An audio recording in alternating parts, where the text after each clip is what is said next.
గన్నవరం అమరావతి చేరుకున్న లోకేష్ భువనేశ్వరి అభిమానుల ఘన స్వాగతం. తెలుగుదేశం జాతీయ ప్రధాన కార్యదర్శి నారా లోకేష్ చంద్రబాబు సతీమణి భువనేశ్వరి అమరావతి చేరుకున్నారు.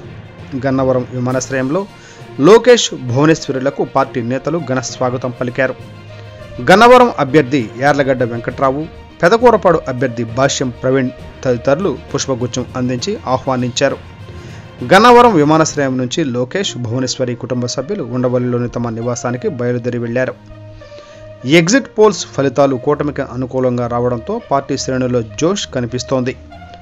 పోలింగ్ ముగిశాక హైదరాబాద్ మీదుగా విదేశీ పర్యటనకు వెళ్లిన చంద్రబాబు దాదాపు 3 వారాల తర్వాత అమరావతి తిరిగి వచ్చారు. నేడు లోకేష్ భువనేశ్వరి ఆంధ్రప్రదేశ్ చేరుకున్నారు. అటు తెలుగుదేశం కేంద్ర కార్యాలయం ఎన్టీఆర్ భవన్ విద్యుత్ కాంతులతో దగదగలాడింది. ఎగ్జిట్ పోల్ ఫలితాలు తెలుగుదేశానికి అనుకూలంగా రావడంతో యువత కేరింతలు కొట్టారు.